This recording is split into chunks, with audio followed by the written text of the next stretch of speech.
नगर राज्य के एक छोटे से गांव तुनपुर में राजू नाम का बदनसीब व्यक्ति रहता था। राजू के परिवार में कोई नहीं था। राजू अनाथ था। राजू जब थोड़ा समझदार हुआ ही था, तभी उसके माता पिता का एक एक्सीडेंट में देहांत हो गया था। तब से राजू अकेले ही रहता था। राजू गांव के बाहर एक छोटी सी झोपड़ी बनाकर रहता था। राजू की आर्थिक स्थिति बहुत खराब थी। वो बहुत गरीब था। राजू किसी तरह दूसरों के खेतों में काम कर अपना पेट पालता था। राजू ने बचपन से बहुत परेशानियां देखी थी, परंतु उसने कभी अपने नसीब को नहीं कोसा था। राजू हमेशा सिर्फ एक ही चीज सोचता था कि आज उसकी नसीब भले उसका साथ ना दे रही हो, पर उसको भरोसा था कि अगर वो मेहनत करता रहेगा तो एक ना एक दिन उसकी नसीब भी बदल जाएगी और उसके तकदीर का दरवाजा भी खुल जाएगा। एक दिन इसी तरह राजू श्यामलाल जमींदार के खेत पर काम कर रहा था और श्यामलाल पास ही के पेड़ के नीचे बैठा हुआ था। राजू अपने काम में मस्त होता है, तभी राजू को श्यामलाल के रोने की आवाज आती है। श्यामलाल को रोता देख राजू फौरन उसके पास जाता है। क्या हुआ मालिक? आप क्यों रो रहे हो? कुछ हुआ है क्या? मुझे बताइए, शायद मैं कुछ आपकी मदद कर सकूं। राजू से इस तरह मदद के लिए सुन श्यामलाल थोड़ा भड़क जाता है। अरे राजू, तू क्या मेरी मदद करेगा जब तू अपनी खुद की मदद नहीं कर सकता? तू किसी की मदद करने लायक होता तो आज मेरी जमीन पर काम नहीं कर रहा होता। सेठ जी, ऐसी कोई बात नहीं है। सब नसीब का खेल होता है और नसीब एक तराजू की तरह होती है। जिसके तरफ मेहनत का वजन बढ़ेगा वो धीरे धीरे उसकी ओर झुक जाएगी।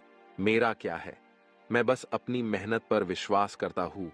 आज नहीं तो कल नसीब का तराजू मेरी तरफ भी झुकेगा और मेरे भी तकदीर का दरवाजा खुलेगा। राजू से इस तरह की बातें सुन श्यामलाल को बहुत प्रसन्नता होती है। क्या बात है राजू, तुझे और तेरी सोच को मेरा सलाम। इतनी मुसीबत से तू अपनी जिंदगी काट रहा है, फिर भी तू अपनी हिम्मत नहीं हारता। ऐसी कोई बात नहीं है सेठ जी, ये सब तो मेरे पिताजी की सीख का नतीजा है। मैं जब भी किसी चीज के लिए जिद करता था तब मेरे पिताजी मुझे बस एक चीज कहते थे। देख बेटा राजू, आज मेरे पास इतने पैसे नहीं है कि मैं तेरी हर इच्छा पूरी कर सकूं, पर तू मेरी ये बात याद रखना, हमारी ये जिंदगी भी किसी मौसम की तरह है। कभी बहुत धूप तो कभी बहुत ठंड तो कभी बहुत वर्षा, पर तुम्हें उस एक वृक्ष की तरह हमेशा डट के खड़े रहना होगा और बस मेहनत करते रहना होगा, क्योंकि हर मौसम का एक समय होता है। इसी तरह हर दुख का भी एक समय होता है। एक ना एक दिन वो भी समाप्त हो ही जाएगा। बस तुम कभी हिम्मत मत हारना। वाह, क्या सोच थी तुम्हारे पिताजी की। काश मैं भी उनसे मिल पाता। अरे सेठ जी, ये सब तो बीती बातें हैं, ये सब छोड़िए और मुझे पहले ये बताइए, आप क्यों रो रहे थे? अरे राजू, अब क्या बताऊं तुझे। मैं एक बहुत बड़ी मुसीबत में फंस गया हूँ। मुझे कुछ समझ नहीं आ रहा है कैसे इस समस्या से बाहर निकलूं। क्या हुआ सेठ जी, जरा साफ साफ बताइए। राजू, मेरे पास मेरे पिताजी की एक जमीन है जिस पर मेरा और मेरे भाई का पूरा हक बनता है, पर मेरे चाचा के बच्चों ने उस पर अपना हक जता लिया है। बस इतनी सी बात? एक काम कीजिए सेठ जी, आप अपने गांव के पुलिस स्टेशन में जाकर अपने चचेरे भाइयों पर जमीन हड़पने का केस कर दीजिए। अरे इसका कोई फायदा नहीं है राजू। हमारे गांव का विधायक मेरे चाचा के लड़के का बहुत अच्छा मित्र है, इसलिए तो इतना परेशान हूं। क्योंकि अगर गांव का विधायक उनके साथ है तो मैं कानूनी तौर पर भी उस जमीन को अपना साथ पार्वती बोली नहीं कर पाऊंगा। अब तो मेरे चचेरे भाइयों ने उस पर मजदूर लगाकर खेती भी शुरू करवा दी है। हाँ सेठ जी, आपकी ये बात तो सही है, और अगर आप कानूनी तौर पर जमीन को अपने नाम करने की सोचोगे तो शायद आपके पोते बड़े हो जाएं, पर केस चलता रहेगा। हाँ राजू, अब तू ही बता मैं क्या करूं। वो जमीन मेरे पिताजी ने बहुत मेहनत करके ली थी। मैं किसी भी हाल में वो जमीन अपने नाम करके रहूंगा।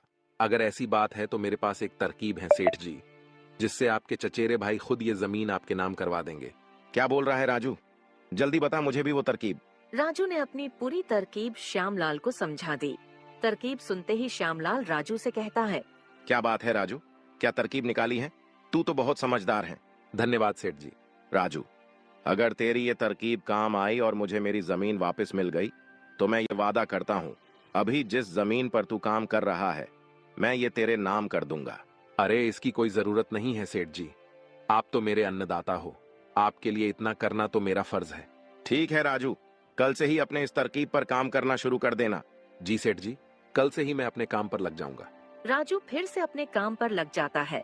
अगली सुबह राजू श्यामलाल के चचेरे भाइयों के पास जाता है। नमस्कार सेठ जी, क्या मुझे आपके यहाँ कुछ काम मिल सकता है? कौन हो तुम? और यहाँ पर काम करने वाले चाहिए, ये तुम्हें किसने बताया? अरे सेठ जी, हर दिन कहीं ना कहीं काम कर अपना पेट पालने वाला एक गरीब मजदूर हूँ। कभी किसी के यहाँ खेती कर लेता हूँ, तो कभी किसी के यहाँ मजदूर बनकर जो काम मिल जाए कर लेता हूँ। ये सब तो ठीक है, पर हमारे यहाँ कोई काम नहीं है। बस क्या सेठ जी, मैंने सुना है पूरे गांव के सबसे बड़े जमींदार आप लोग हों और पूरे गांव में सबसे बड़ी जमीन आप लोगों के पास है, तो मुझे लगा कि मुझे यहाँ तो काम आराम से मिल जाएगा। नहीं भाई, हमारे पास कोई काम नहीं है। हमारे पास पहले से बहुत मजदूर हैं। इसका मतलब श्यामलाल सेठ सही कह रहे थे आप लोगों के बारे में। क्या कहा श्यामलाल ने हमारे बारे में? कुछ नहीं, बस ऐसे ही मेरे मुंह से निकल गया। चलो चलता हूँ, आप लोगों के पास तो कोई काम नहीं है, तो मैं यहाँ रुक के क्या करूँ। किशन के मना करने के बाद राजू जाने लगता है। तभी रमेश किशन से उसे रोककर पता लगाने बोलता है कि श्यामलाल ने उनके बारे में राजू को क्या बोला है। अरे रुको भाई, इधर आओ जरा, एक काम है तुम्हारे लिए हमारे पास। किशन के बुलाने पर राजू फौरन उनके पास चला जाता है। अरे धन्यवाद सेठ जी, बोलिए क्या काम है। मैं कोई भी काम करने को तैयार हूँ, आखिर पापी पेट का सवाल है। काम तो हम बता देंगे, पहले तुम ये बताओ, श्यामलाल हमारे बारे में क्या बोल रहा था तुम्हें? आपके यहाँ आने से पहले मैं श्यामलाल सेठ के यहाँ काम करता था, परंतु वो एक नंबर के कंजूस और बदतमीज आदमी है। इतनी मेहनत करने पर भी सही मजूरी नहीं देते थे। इस बात पर कल मेरी उनसे बहस हो गई थी। फिर क्या हुआ? क्या कहा तुमको श्यामलाल ने हमारे बारे में? अरे हुआ ये कि जब मेरी श्यामलाल सेठ से बहस हो रही थी, तभी उन्होंने मुझे कहा कि उनसे ज्यादा मजूरी पूरे गांव में कोई नहीं देगा। तो मैंने भी ताव ताव में बोल दिया कि गांव के सबसे बड़े जमींदार किशन सेठ और रमेश सेठ से ज्यादा मजूरी कोई नहीं देता, तभी तो उनके यहाँ हमेशा काम करने वालों की भीड़ लगी रहती है। सही कहा था ना मैंने सेठ जी? अरे हाँ भाई हाँ, आखिर हम गांव के सबसे बड़े जमींदार हैं, तो हमारा फर्ज बनता है हर मजदूर को उसके काम के हिसाब से सही सही मजूरी मिले। वाह क्या बात कही है आपने सेठ जी। श्यामलाल सेठ तो मेरे हिसाब से आपके इतना शायद कभी सोच ही ना पाए। चलिए सेठ जी, मुझे भी मेरा काम बता दीजिए तो मैं भी काम पर लग जाऊं। किशन और रमेश दोनों भी राजू की चिकनी चुपड़ी बातों में आ जाते हैं और उसे अपने यहाँ खेतों में काम करने का काम दे देते हैं। किशन के कहते ही राजू उनके खेतों में काम करना शुरू भी कर देता है। इसी तरह कुछ दिनों तक राजू किशन और रमेश के खेतों पर काम करता है। राजू बाकी मजदूरों से ज्यादा काम करता था। वो समय से पहले आ जाता और काम पर लग जाता और सब लोगों के जाने के बाद ही जाता। राजू को इतनी मेहनत करते देख किशन और रमेश आपस में बात करते हैं। अरे रमेश भैया, ये राजू तो बहुत मेहनती है, ये अकेला ही 4 लोगों का काम कर देता है। अच्छा हुआ उस दिन इसे हमने रोक लिया। हाँ भाई, बात तो तू पते की कर रहा है। अच्छा हुआ राजू को हमने अपने यहाँ काम पर रख लिया। वो बहुत मेहनती और ईमानदार भी है। आजकल के जमाने में ऐसा व्यक्ति मिलना घास के ढेर में सुई ढूंढने की तरह है। हाँ भैया, कुछ भी कहो, मेहनती तो बहुत है राजू। इसके इतना काम शायद ही कोई करता होगा हमारे यहाँ। राजू ने अपनी मेहनत से दोनों भाइयों का दिल जीत लिया था। इसी तरह कुछ दिन और बीत जाते हैं। रविवार की सुबह सुबह किशन और रमेश अपने खेत के दौरे पर जाते हैं। जब वो अपने खेत पर पहुंचते हैं तो देखते हैं कि राजू काम कर रहा होता है। राजू को रविवार को भी काम करता देख किशन बोलता है। अरे राजू भाई, रविवार के दिन भी तुम काम कर रहे हो, आज तो आराम कर लिया होता। आराम? वो क्या होता है सेठ जी? अकेला रहता हूँ घर पर, और अकेला व्यक्ति घर पर रहकर क्या ही आराम करेगा। इसलिए सुबह जल्दी ही आ जाता हूँ और काम पर लग जाता हूँ। इसमें मेरा दिल लगा रहता है। तुम बहुत मेहनती व्यक्ति हो। एक काम करो, आज तुम काम रहने दो, जाओ जाकर वहां पेड़ के नीचे आराम करो। नहीं सेठ जी, इसकी कोई जरूरत नहीं। आप लोग जाइए, मैं ठीक हूँ। मुझे काम करना पसंद है। ठीक है राजू, फिर हम निकलते हैं। तुम्हारा जब मन करे अपने घर चले जाना। ठीक है सेठ जी। इसके बाद किशन और रमेश खेत को राजू के भरोसे छोड़ वहां से चले जाते हैं। अगली सुबह जब किशन और रमेश अपने खेत पर आते हैं तो देखते हैं पुलिस वहां आई है। पुलिस को देखते ही दोनों दौड़े दौड़े आते हैं। क्या हुआ थानेदार साहब, यहाँ क्या कर रहे हो? हमने तो पहले ही इस जमीन के असली कागजात बड़े थानेदार को दिखा दिए थे ना। अच्छा, ये जमीन तुम्हारी है ना? तभी तो तुम दोनों को अंदर करने आया हूँ। अंदर? मैं कुछ समझा नहीं थानेदार साहब, कहना क्या चाहते हो? साफ साफ कहो। साफ साफ कहने की कोई जरूरत नहीं है। जरा अपनी नजर घुमाकर वहां देखो तुम्हारी जमीन से क्या निकला है। थानेदार के कहते ही दोनों भाई जब पलट कर देखते हैं तो वहाँ उनकी जमीन में किसी की लाश गाड़ी हुई होती है, जिसका सिर्फ कंकाल बचा होता है। कंकाल को देख दोनों भाई की हवा टाइट हो जाती है। ये कहाँ से आया हमारे जमीन में? चलो, अब बहाना मत बनाओ। पहले लोगों को मारो, फिर उसे अपनी जमीन में गाड़ो और फिर बोलो ये क्या है। नहीं थानेदार साहब, ये सब क्या है? ये यहाँ कैसे आया? हमें कुछ नहीं पता है। चलो, अब झूठ मत बोलो। तुम दोनों तो अब गए। अगर फांसी नहीं हुई तो कम से कम उम्र कैद की सजा तो पक्की होगी। फांसी और उम्र कैद सुन दोनों भाई डर जाते हैं और थानेदार के सामने गिड़गिड़ाने लगते हैं। नहीं थानेदार साहब, हमने कुछ नहीं किया। ये सब कहाँ से आया इस जमीन में हमें नहीं पता। वाह, क्या बात है। तुम्हारी जमीन से कंकाल निकलते ही हमारी जमीन से इस जमीन पर आ गए। इस मामले से बचने के लिए दोनों भाई कुछ तरकीब लगाने की सोचते हैं। तभी वहाँ राजू आ जाता है। अरे सेठ जी, ये पुलिस क्यों आई है? कुछ हुआ है क्या? हाँ राजू, देखो, पता नहीं कहाँ से हमारे जमीन में ये कंकाल आ गया है। राजू कंकाल का नाम सुनते ही चौंक कर बोलता है। क्या कंकाल? ये कहाँ से आ गया? ये तो बहुत बड़ी मुसीबत में आ गए आप दोनों मालिक। हाँ राजू, अब तू ही कुछ तरकीब बता जिससे हम इससे बाहर आ सके। तीनों को खुसुर पुसुर करता देख थानेदार कहता है। चलो, अब कोई तरकीब मत बनाओ। दोनों में से एक भाई तो पक्का जाने वाला है जेल में। अब तुम दोनों ही फैसला करो कौन जाएगा। थानेदार साहब, हमें बस 5 मिनट दीजिए, अभी हम फैसला करके आते हैं कौन जाएगा जेल। ठीक है, जल्दी जल्दी तय करो, किसको लेके जाऊं मैं जेल। ठीक है थानेदार साहब। राजू, किशन और रमेश थानेदार से थोड़ी दूरी पर चले जाते हैं। देखो मालिक, दोनों भाइयों के फंसने से अच्छा है कोई एक भाई फंसे। अब आप लोग सोचिए कौन जाएगा जेल। राजू भाई, हम दोनों भी अंदर नहीं जाना चाहते। कोई तरकीब लगाओ भाई, जिससे हम दोनों बच जाए। मालिक, एक बात बोलूं, इस कंकाल को देख के तो लगता है काफी महीनों पहले से इसे जमीन में डाला गया होगा। एक तो किशन फांसी की बात सुन बहुत डरा हुआ था और राजू से ये सुनते ही किशन डर के फटाफट पूरी कहानी राजू को बता देता है। देखो राजू भाई, सच्ची सच्ची कहूँ, ये जमीन तो हमने बस महीने पहले ही हड़पी थी अपने चचेरे भाई श्यामलाल से। किशन से हड़पने की बात सुन राजू ऐसा बर्ताव करता है जैसे उसे कुछ पता नहीं है इस बारे में। क्या कहा मालिक? हड़प्पी थी जमीन? मैं कुछ समझा नहीं, जरा साफ साफ बताइए। किशन जमीन हड़पने वाली पूरी कहानी राजू को बता देता है। किशन से पूरी कहानी मुंह जबानी सुनते ही राजू कहता है। मालिक, मेरे पास एक तरकीब है जिससे सांप भी मर जाएगा और लाठी भी नहीं टूटेगी। बताओ राजू भाई, जल्दी बताओ। तरकीब बताने से पहले आप मुझे ये बताओ, आपके लिए ये जमीन प्यारी है या आप दोनों की जान? इसमें कोई कहने की बात थोड़ी है राजू, हमें जमीन से ज्यादा हमारी जान प्यारी है। तो एक काम कीजिए मालिक, आप सबसे पहले जाकर थानेदार को बोल दीजिए ये जमीन श्यामलाल सेठ की है। थानेदार को बोलना हमने तो बस 1 महीना पहले ही ये जमीन उनसे बस काम करने के लिए ली है, बाकी का मैं संभाल लूंगा। अरे राजू, पर इससे तो हमारी जमीन हमसे छीन जाएगी, उसका क्या? नहीं मालिक, आप शायद मेरी तरकीब अब तक समझे नहीं। आप जब ये थानेदार को बोलोगे ये जमीन श्यामलाल सेठ की है तो पुलिस किसको पकड़ेगी? श्यामलाल सेठ को। और श्यामलाल सेठ के अंदर जाते ही ये जमीन फिर से आप लोग हड़प लेना, समझे? इससे आप लोग भी बच जाओगे और जमीन भी आपकी रहेगी। राजू की तरकीब सुन दोनों भाई दंग रह जाते हैं। वाह राजू भाई, तुम तो बहुत दिमाग वाले हो। आज तक तो तुमने हमें अपने बल से प्रसन्न किया था, आज तुम्हारी बुद्धि हमारी जान भी बचाएगी। राजू की तरकीब सुन तीनों थानेदार के पास जाते हैं और थानेदार को सब वैसे ही बोलते हैं जैसे राजू ने उन्हें कहा था।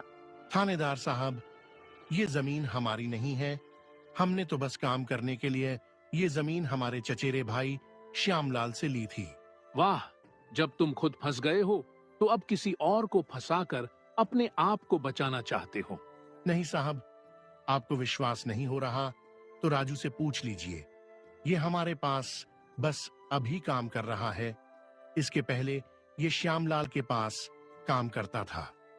बोलो राजू, ये जमीन किसकी है? हाँ थानेदार साहब, ये जमीन श्यामलाल सेठ की है। किशन सेठ और रमेश सेठ ने तो बस कुछ ही समय से इस जमीन पर काम कराना शुरू किया है। राजू से ये सब सुनने के बाद थानेदार राजू को श्यामलाल को बुलाने बोलता है। ठीक है, अगर ऐसी बात है तो एक काम करो राजू, जाओ और श्यामलाल को बुला कर लाओ। राजू फौरन जाकर श्यामलाल को बुला लाता है, पर श्यामलाल अपने साथ पूरे जिले के एसीपी साहब को लाता है। सलाम सर जी, आप यहाँ? हाँ, बस यहाँ पास से गुजर रहा था तो भीड़ देख यहाँ चला आया। बोलो यहाँ क्या चल रहा है? देखिए सर जी, इन दोनों के जमीन से ये कंकाल निकला है और अब ये लोग बोल रहे हैं कि यह जमीन श्यामलाल की है। थानेदार ने पूरी कहानी एसीपी को बता दी और इन सब में अपने आप को फंसता देख किशन एसीपी को बोलता है। नहीं सर जी, ये जमीन हमारी नहीं है। हम बस कुछ समय से यहाँ काम करा रहे हैं। आप हमारे पास काम कर रहे मजदूर राजू से पूछ लीजिए। हाँ साहब, ये जमीन श्यामलाल सेठ की है। मैं कैसे मान लूं कि यह जमीन श्यामलाल की है? मेरे यहाँ का थानेदार तो कह रहा था इस जमीन पर केस चल रहा है और ये जमीन शायद तुम्हारे हवाले हुई है, और अब तुम बोल रहे हो ये जमीन श्यामलाल की है। नहीं साहब, हम बस इस जमीन को हड़पने की साजिश कर रहे थे, पर अब हमें नहीं चाहिए ये जमीन। अगर आपको चाहिए तो हम वो केस भी वापस ले लेंगे। थानेदार, एक काम करो, तुम जाओ, आगे का मैं संभाल लूंगा। एसीपी के कहते ही थानेदार वहाँ से चला जाता है। चलो अब श्यामलाल तुम बताओ, ये कंकाल यहाँ कहाँ से आया? तुमने किसको मार के यहाँ डाला है? अरे साहब, ये तो नकली कंकाल है। ये सब तो हमारा प्लान था इन दोनों के मुंह से सच्चाई सुनने के लिए। श्यामलाल से यह सुनते ही दोनों भाइयों के पैरों के नीचे से जैसे जमीन ही खिसक जाती है। हाँ एसीपी साहब, मैंने भी दोनों ने जो जो बातें मुझे कहा है सब रिकॉर्ड भी कर लिया है मेरे फोन में। आप चाहे तो ये रिकॉर्डिंग अपने साथ ले जा सकते हैं सबूत के तौर पर। राजू को भी इस प्लान में शामिल देख दोनों भाई को समझ जाता है कि यह सब श्यामलाल और राजू ने मिलकर किया है। अब तो उन दोनों के खिलाफ एसीपी के पास सबूत भी था और उन दोनों के पास अपनी गलती मानने के अलावा कोई चारा नहीं था। हमें माफ कर दीजिए एसीपी साहब, हम लालच में आ गए थे। हम आज के बाद यह गलती कभी नहीं करेंगे और ये जमीन भी श्यामलाल भाई को वापस दे देंगे। गलती तो तुम दोनों ने कर दी है, इसकी सजा तो तुम दोनों को मिल के रहेगी। और रही बात जमीन की, तो वो श्यामलाल की थी और रहेगी। तुम दोनों चलो अब जेल की हवा खाने। किशन और रमेश दोनों एसीपी और श्यामलाल से माफी मांगने लगते हैं। दोनों को इतना गिड़गिड़ाता देख श्यामलाल दोनों को माफ कर देता है। एसीपी को भी इन्हें नहीं ले जाने देता है और अपना केस भी वापस ले लेता है। श्यामलाल के केस वापस लेते ही एसीपी वहां से चला जाता है। धन्यवाद भाई, आपने हमें माफ कर दिया। आज के बाद हम ऐसी गलती कभी नहीं करेंगे।